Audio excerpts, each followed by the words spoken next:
and welcome back to Senior Living Simplified. I am your host, Christina Hodak. Today we are going to be talking about a challenge that a lot of families face going into moving from their home that they have lived in for years, maybe raised their family, and it's time to transition into a senior care setting of some sort, be it independent living, assisted, or maybe even memory care.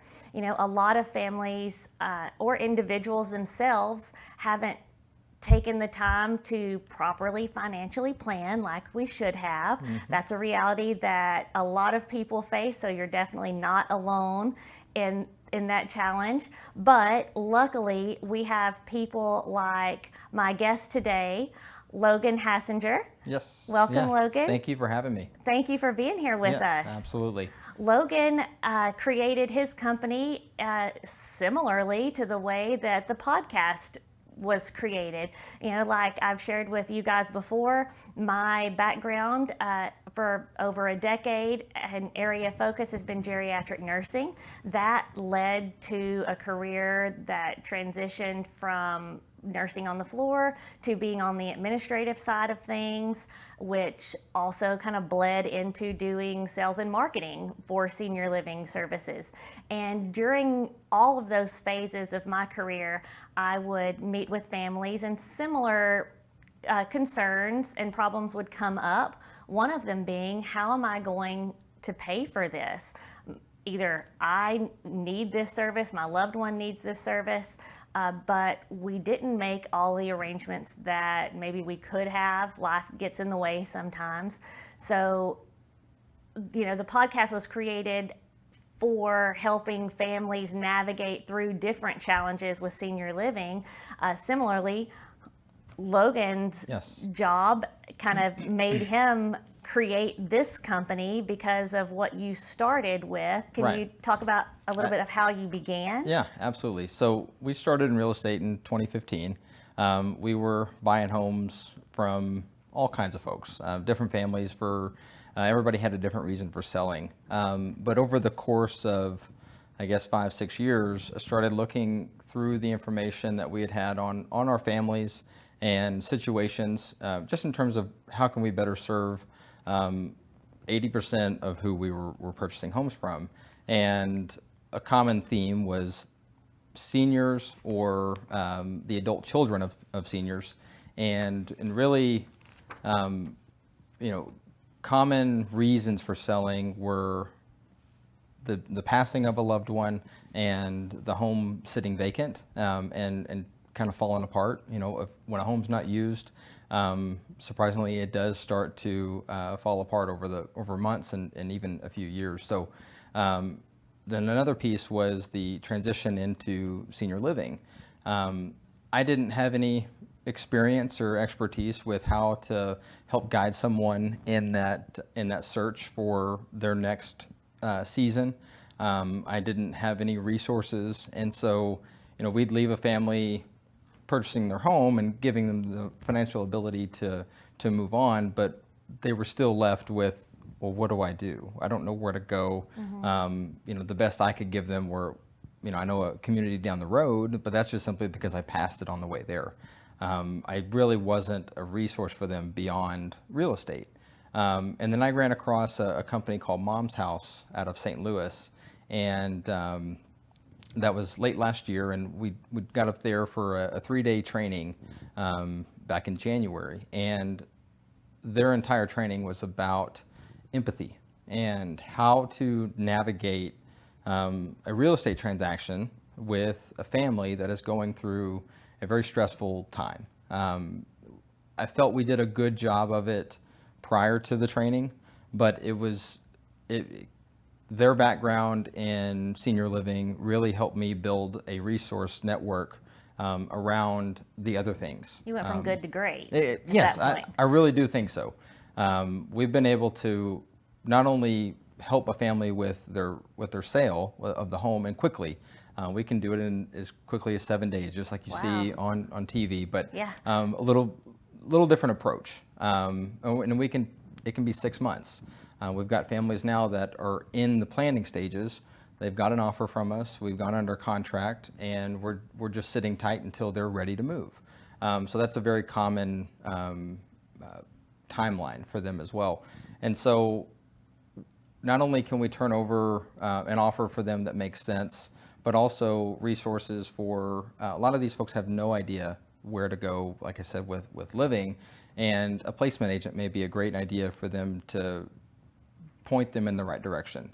We work with families all across Dallas-Fort Worth, and so I can't be an expert in all the communities. I've been to your community. It's amazing. The setup you have is very unique, and I think from just my conversations with families, they're looking for more of an intimate setting, something that is more home and not so commercial. Yeah, it's a nice transition. They're going from Correct. a home that you're trying to assist them in the sale of. It makes sense as a natural next step to just be in maybe a larger home or a shared home experience with someone. And the families we talk with, it's typically crisis mode. They are coming, either mom or dad's coming home from rehab and doesn't have an option to come home. So the family is throwing together, everything they can in a matter of weeks to get mom or dad placed. Or it's crisis mode on the financial side of things where they knew it was coming, they just didn't have anything in place. Everybody tells you, go buy long-term care insurance today. Who does that? I mean, I don't. I don't know that if you have long-term care insurance in place, maybe you do just because you live it, but my in-laws have it. They're one of the few people that I've heard have owned it, but it's a great product, but it really takes planning years in advance. It does. And with long-term care insurance, the policies of the past are the excellent ones. They're gone. Yeah, it's very hard to find. I'm sure they're out there somewhere, but it is very hard to find really solid long-term care policies that are going to pay out enough. So sometimes if you don't have it or you have one that doesn't completely supplement what you need, for most people, the greatest source of wealth for themselves a lot of times is their home. That is their biggest asset. Right. So you're able to come in, and this is my fault, I failed to mention the name of the company. I introduced you, but Logan is the owner of Sage Senior Support, and that is the company that came from him starting this journey. So you can go in and make an offer. Does the house have to be in excellent condition, pristine condition? Can it need repairs? Do they need to do repairs before they reach out to you? Yeah, great question. No, it does not need to. It can be the original 1974 carpet and wood paneling and all of that we know that, how mom's house is typically, she's kept great care of it, but it's just outdated. Just no need to update. There's no need to update. Yeah. Well, for what? The style's probably coming back though now. Right? Honestly, yes. There are. You got the greens and the grays Vintage, coming back. Now that everybody loves vintage, so you could argue there that no, actually, mom's house is in great shape. But we see families in all walks of life in terms of wealth or condition of a home. If a home is recently updated in the last 5 years, and I get out there and I take a look at it and I tell them they don't need me. I can be a resource for you on the care side and connect you with some different folks like a placement agent or an estate sale company, an elder law attorney for that end of life planning on the legal side. But a home that is fixed up and ready to be listed on the market, I point them to a real estate agent. That is their best option because they're going to get the most eyes on it. It's going to hit the MLS and it's going to be syndicated across Zillow and Redfin and all the popular websites that we all like to use to find a home. But our ideal situation or home condition is one that is outdated, one that where a family doesn't have the financial resources to fix the home, let alone move into senior living. And so that's generally why we're getting the call, where there's an extensive rehab that needs to take place, and that's what we do. That could be a burden to the family. Exactly. And just to clarify, you're not a realtor. Correct. You come in to purchase the home in the condition that it is. Yes. Yep. So we come in. We're not licensed agents, and I think that's a a whole nother topic on real estate agents, and there's nothing wrong with them. I use them every day. But you don't have to be an agent to purchase a home or sell a Sure. home. They are an advocate for both buyer and seller and live and breathe it every day. So for 95% of the population, it makes sense that you definitely need an agent to help guide you through the buying or selling process.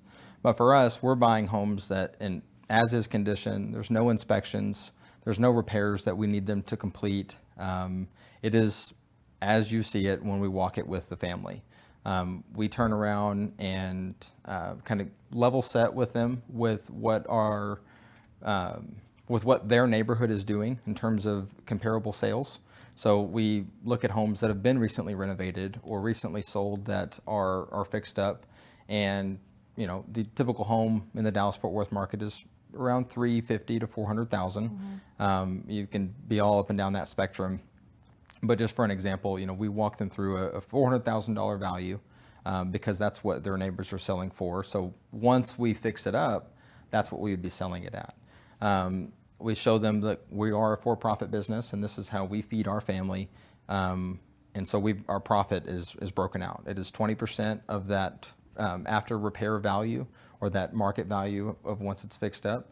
And then we go through the repairs with them. And instead of a point and shoot and throw a number out for what we think the repairs would be, it's a thorough inspection with them, walking through, taking photos, but flipping the script in terms of if money and time were not an issue, what would you do to the home? What have you been looking to do? And that's when their eyes light up and they just, oh, okay, well, this will be fun. So it's a checkbox system. I give them my iPad with large font, blown up screen so they can see it. I've learned that over the last few years, and they kind of go through. The roof hasn't been replaced in 10 years. That's probably towards its useful life. The water heater, maybe the AC. So you get through some of the big mechanical things. Windows. Oh, those are the original windows, aluminum frame. Some of the seals are broke. So we go through and we put a line item for windows. And as they're totaling up all their things and moving into the bathrooms and the flooring and the baseboards and the doors, I mean, there's a lot of work that goes into a finished product. Oh, yeah. So I think that's a great approach that you use too, because with a lot of families that I've sat with and residents coming into our communities, it's very sad when it's time for them to sell the home that maybe they raised their children in, they've spent a whole lifetime in, or maybe it's the home they bought after they were empty nesters and they downsized, but that was kind of like, one of the highlights of their life. Right. It is a grieving period that they go through. So to offer to let them help redesign before the sale is a great way for them to still feel like their investment, what they've put all the love and care into, they're not having to deal with the burden of finding the people to make those changes because that's what you offer. Right. They're just able to sit back and kind of be the designer and get to send it off in its best condition where it's still loved and cared for. So I think that's an excellent approach that y'all take. It's a stressful time and it's an emotional time. We could be at a home for 2 to 3 hours, and it's more about connecting with them and establishing trust, because we can walk through the home and you can see photos on the wall and cross stitching here and quilts over there, and you can ask them, how many Christmases have you had here, and it opens the story of what this home represents. It's not just a number. It is the story of their life. Yeah. Like you said, and you so see all there's the so stuff on the many walls. things that have happened from birthdays to Christmases, Thanksgivings, and then just from the memories that have been built up over all the things that have happened, and then where they're headed. So it's a stressful period of letting the home go, whether they have a choice or sometimes they don't, where intervention has happened and they have to be placed. But we're coming from empathy and understanding what it is that they're going through, and not just a point and shoot and it's just a number and, my offer is good until today, let me know. That's not how we operate. The timeline for us is the family's timeline. So like I said, we've got a family that we're not closing for a few months, and that's just simply because they need time to go through the belongings. They've emotionally are done, and they're ready to move on, but now it's just sorting through all of mom and dad's stuff. Yeah. They've got, I think, over 100 little of those 50 millimeter video reels.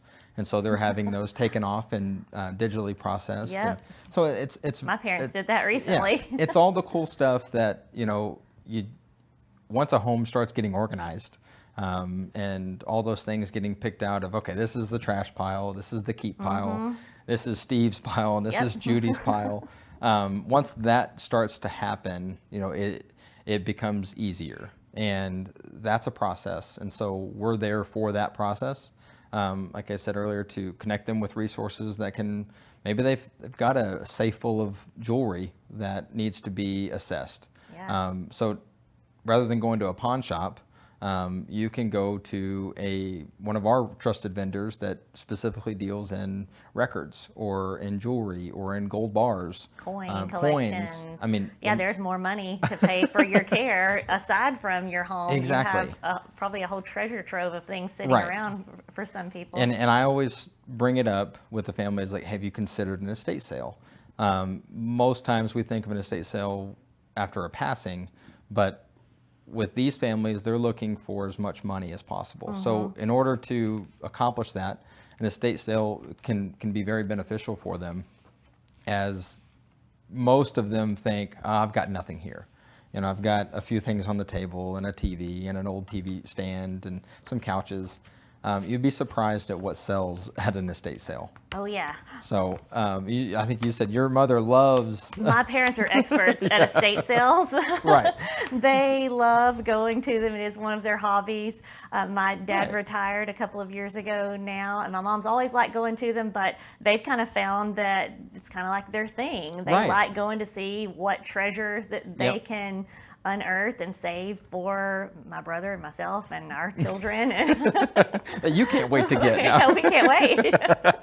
So They're watching this, so they're laughing with us. Exactly. So there's a lot of things move at those estate sales, and it's just another way to help generate some revenue or some income that they can then supplement as they move on to their next stage. Yeah. So there's just things that people don't necessarily think about, because you're only going to do them once or twice in a lifetime. So why would you have those contacts, on the ready? Nobody wants to think about end of life and all the things that you need, and you're just saving it away for a rainy day. Yeah. So it just, when it comes time for those things, we want to be a resource for the family to help them in other things other than real estate. So let's run a scenario.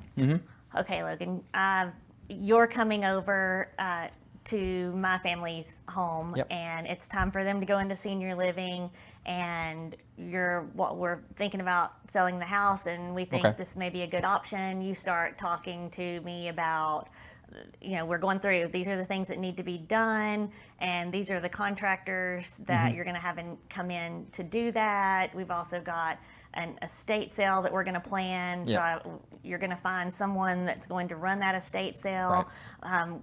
We're going to look through my mom's jewelry, and you've got a connection to do that. And then, oh yeah, I forgot, we also need to get some legal documents done. We need to get a power of attorney Yes. executed. We need to get advance directives. Right. And you start talking to me about those things, and I think, okay, well, you can do that and I can pay you, but maybe I want to save a little money, and you just told me about all these things and now I know what I need to do. So what's the benefit of you doing it versus me doing it to try to save a little cash? Sure. So I tell the families up front, they will make more money if they renovate the home and list it with an agent.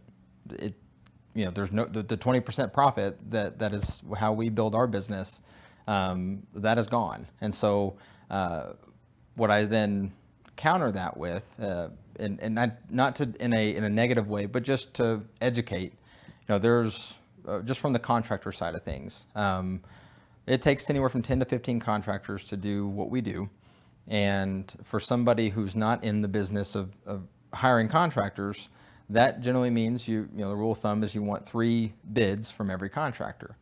Well, now we've just expanded it to I need 30 to 45 contractors that need to come through my home to give me a bid for paint and give me a bid for the laminate flooring or for the tile work or for the cabinets. And that's just for the repairs of the house. That's just for the repairs of the home. Not for the ancillary things that we've also discussed. Correct.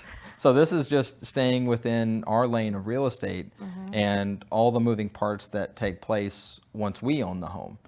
Because day one, I already have the 3 contractors ready, and they're showing up on that Monday or that Friday to clean it out and get it ready and start demoing walls or demoing the countertops and the cabinets.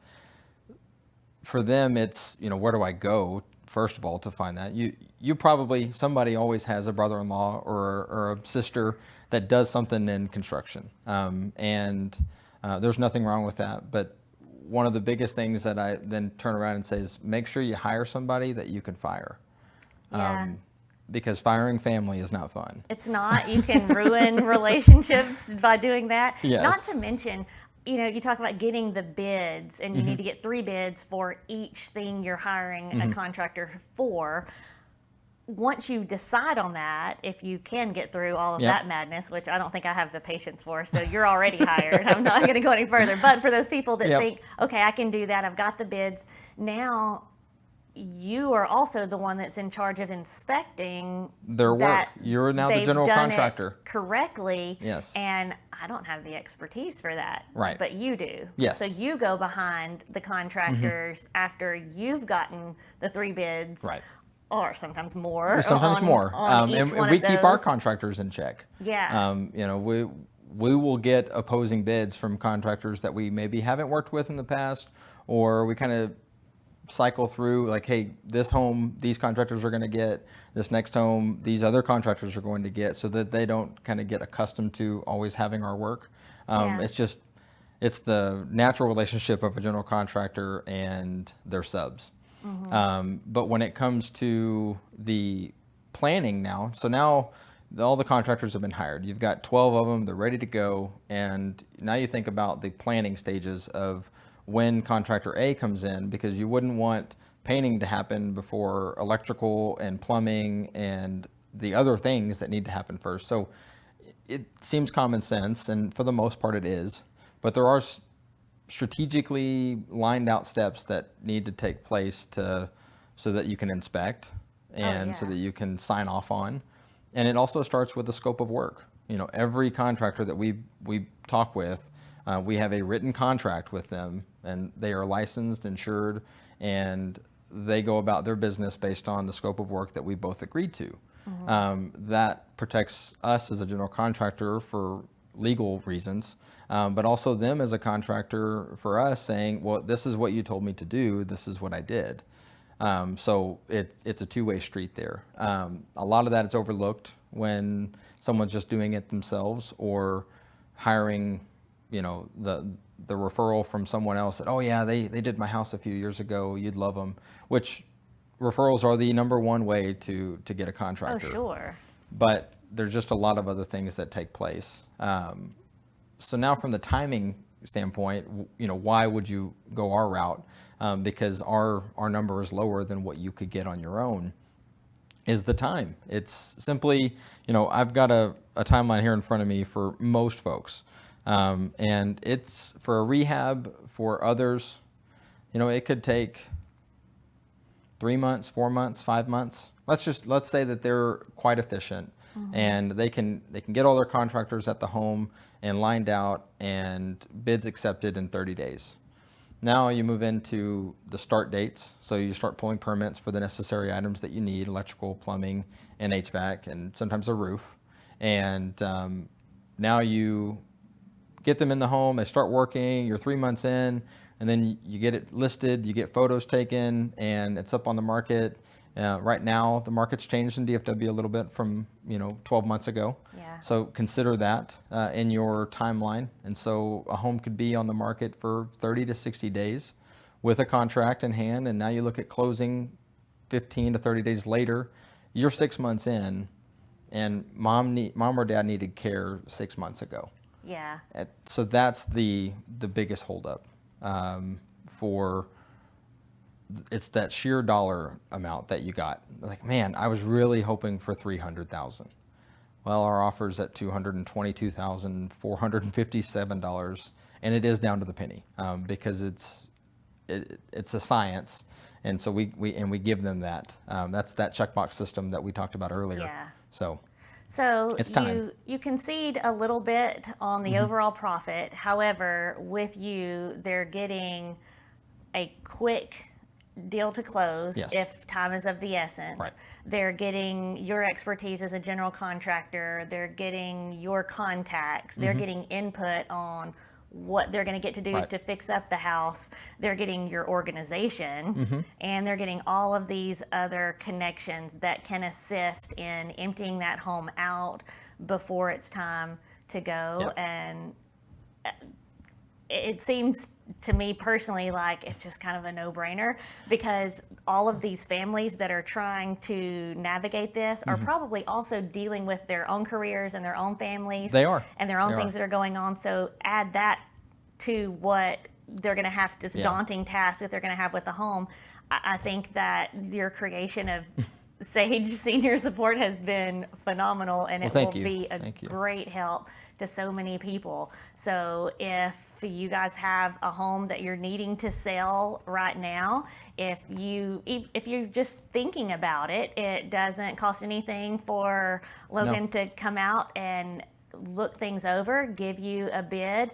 The bids don't have an expiration date necessarily. Unless Armageddon happens, with market. Something different, but. And to go one step further, Logan partnered with an author, and he is providing this book to anyone that is interested. You can email us at the email that's listed below. This is Paying for Long-Term Care, and it's kind of a guide on some steps that families can go through. Like I said, it is a free book, and probably the most important thing about this book is the cover. Logan, who's on the cover of that book? That is my grandmother and me at our wedding, or my wife and I's wedding 10, 15 year ago. I should know when our anniversary is. But so that is at our wedding, and so it's an important picture for me, but also an important book, as it helps illustrate the path for folks who are struggling with, how am I going to pay for this? Yeah. And yes, selling the home is in there. It's one of the last options in the book because it's not for everyone, but there are a lot of different ways, VA benefits, Medicaid, there's just a lot of resources in that book for helping others figure out where to go. Well, thank you so much for taking time out of your business to come and share this information. Thank you for being an innovator in your field. We always love partnering with other innovators in the senior industry, and I wish you the best of luck. And again, if you guys need to reach him, we'll have his contact information there up on the screen. Please reach out.